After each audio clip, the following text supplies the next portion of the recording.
Hey everybody, it's Aluna Michaels, Esoteric Astrologer, talking to you about the events of January 2025.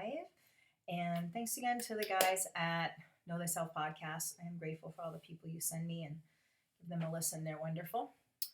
Okay, so I was talking last month and the month before about Mars opposing Pluto, which usually takes like 3 days when Mars is zipping along at its normal pace. But because it slowed down to go retrograde at the beginning of December, and Pluto, is inching forward as slow as it usually does. Oh, and I forgot to apologize. You can probably see things behind me. I've not finished Christmas gift wrapping for people who haven't seen before Christmas, so it's a little messy in the office. But I want to make sure I got this done because of being really late last month. Anyways, okay, so Mars plus Pluto. So Pluto moving slowly, slowly. Mars moving slowly, slowly because of its retrograde pattern. And so finally we had the exact Mars opposed Pluto on New Year's Eve and the day after. And, I was thinking storms, whatever. I knew there was a big storm in Kansas City, I think, in that Midwest, but it was terrible stuff with the cars, just weird Mars ruling cars and terrorism or terror in general, or scary stuff. Pluto, and it's at its worst. Mars opposed Pluto, just ugh. So, but now every day Mars pulls back from Pluto. Eventually Mars will go forward and go past Pluto, but that's going to be at the end of April, and it'll be really fast. April, early May. But anyways, kind of out of some of the stickiest stuff of that. And Mars even going back into the sign of Cancer kind of helps because it goes out of sign, because instead of being in Leo and the Pluto being in Aquarius. So just in general, I know a lot of people have been like having colds that don't go away because Mars can represent inflammation. It does represent the head. Like Aries and Mars represent the head, Pisces and Neptune the feet, and then kind of everything in between in astrology. So the idea of like Mars being this tight kind of thing with Pluto, and people having like a long-term yucky sickness or whatever, coughing, headaches, and all that. So that should be lightening up hopefully for people, and just people feeling sort of pressured and exhausted. And I was thinking of, if you're at the gym and you do those kind of, I don't know, endurance kind of exercises where you're leaning against, like, say, a wall, almost like a push up against the wall. And you could do that. It's kind of like Survivor when they do. I'm a terrible obsessed Survivor fan, but they do the immunity challenge, and you got to stand here and do this, and it's like, yeah, you can do that for like a minute, but can you do it for 45 minutes or whatever the heck, And I feel like this Mars opposed Pluto is like this sort of pressure, as if you were leaning in on that wall in a push-up position. I can do that, but can you do it for 10 weeks?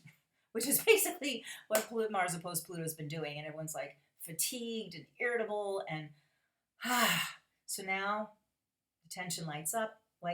We still have kind of achy arms, whatever, but getting better every day. So at least we're there. Mars going back into Cancer can be really nice, especially at the new year, about self-care, because Mars is how you take action, and the sign of Cancer is about eating, food, family, kind of self-nourishment, being kind to others, and feeling like sort of home fires burning kind of a thing. So that can be really nice to see how you're taking care of yourself at the new year, how you can set up systems where everyone in the household's getting their needs met, financial kind of a timing of finances, because Cancer represents personal finances, and the moon, which Cancer rules. So the idea of Mars is like, yeah, we can do this, So Mars retrograde isn't a terrible thing at all. It can make you say, oh, I really need to look at this, or I really could take that 15 minutes to do some sort of quick workout or whatnot, or prep my food for the week or something like that. So in that regard, that's nice. Mars moving back into Cancer, and getting away from that opposition to Pluto. Another cool thing going on in January is Mercury is going to be in Capricorn, and Venus is going to go into Pisces. And so they sextile each other, those signs, a 60-degree angle, a helpful angle. So Mercury is communication and Venus is harmony. So when Venus and Mercury, they're kind of tracking together through most of January. It's like Mercury being your head and Venus being the heart. So the head and the heart being aligned. And that can be just getting along with people better, reconnecting with friends, just having kind of some nice days, being able to work on positive thinking, um, gratitude, making a habit maybe of writing a gratitude list. I'm a fan of Dr. Daniel Amen and his kind of habits, habits to help your brain and your heart, heart coherence kind of a thing. And, he had a thing that I read once about, 3 things you're grateful for in the morning. And then at night, writing 3 things that went well today. And also, I think I've mentioned before, looking at micro moments of happiness and writing down micro moments of happiness. So these small things that delight you, like your pet did something cute, or you laughed at something, or I don't know, someone let you merge in traffic or into, something like that, and writing those things down and dwelling on them.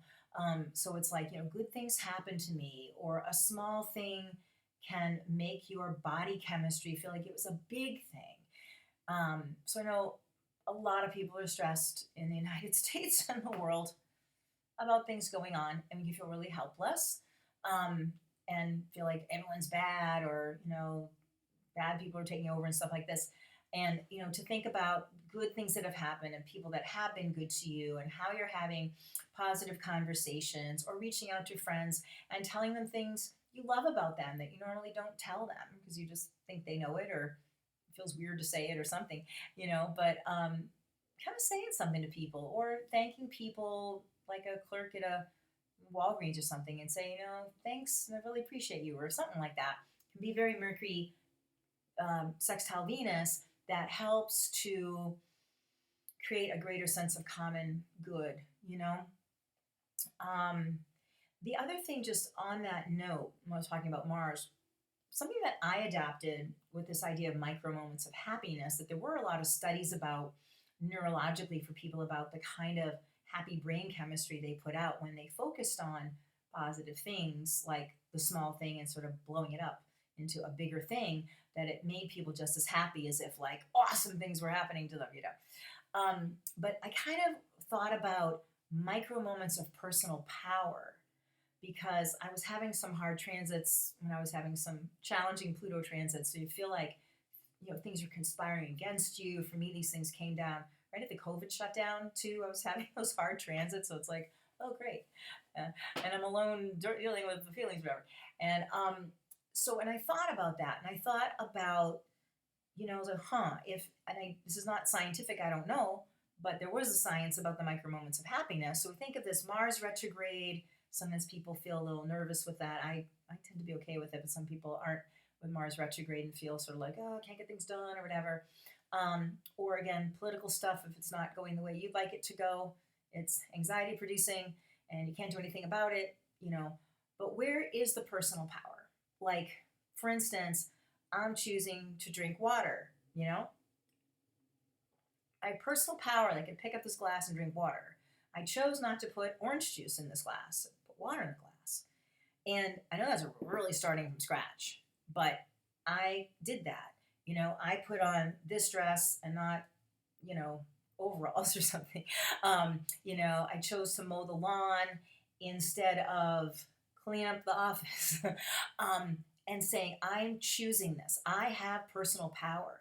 And writing these things down, I chose this, I chose that, to remind yourself you have personal power. And I don't know, but to me, it made me feel more personal agency and less helplessness. And I think that we just came out of this Mars opposed Pluto. And again, for some people, Mars being retrograde is hard for them. But maybe looking at that too and acknowledging, I'm making a choice right now. I'm driving this direction instead of that direction to work or something. And I have power, and I can feel happy. I can think about happy things and write them down and make that greater. And I can think about my power. Can't go change the results of the election, but I can drive a different way down the street. Of course, you can also do lots of political activism that help you feel you're changing things, but I'm talking about a moment-to-moment level of people in their lives feeling down or whatever. So it's maybe a little Mars retrograde thing or coming out of the Mars opposed Pluto thing. And the idea of Mercury sextiling Venus, like how to feel good within yourself, how to make happy brain chemistry, even in these tiny ways, you know? And on that note, too, speaking of slow but steady wins the race, Venus in Pisces will be tracking with Saturn in Pisces. And Saturn is about steadiness. And again, it can also be about appreciating people who are always there, things that could be overlooked, noticing small things and being grateful for them, telling someone you appreciate it when you think, I had a friend, he would drive me all the time to if I was going to the airport or whatever, and I would say, thanks so much. And he would say, yeah, that's what friends are for. I'm from Boston, so that's how we talked. But no, I really appreciate it, like really telling people how much you appreciate, noticing these things can also be part of Venus and Saturn close together. And making commitments for yourself, again, about Venus also is self-care in some ways, like the moon is when we're talking about Mars being in Cancer, linked to the moon.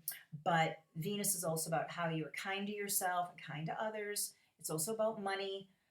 So having clarification around finances, making financial goals, even if it's, I have a client was talking about just puts a tiny bit of her paycheck away every week because she loves to take vacations. And, she says, oh, like I didn't notice. Now I got this amount of money. If I put $50 a week away, it's like, oh, good. I can have a nicer hotel room or have a different meal out, So Venus to Saturn is about these things building up slowly, slowly to something that really matters, but it almost creeps up on you, That can also be making commitments in relationships or starting relationships that seem like under the radar and then really build to be something where you really trust somebody.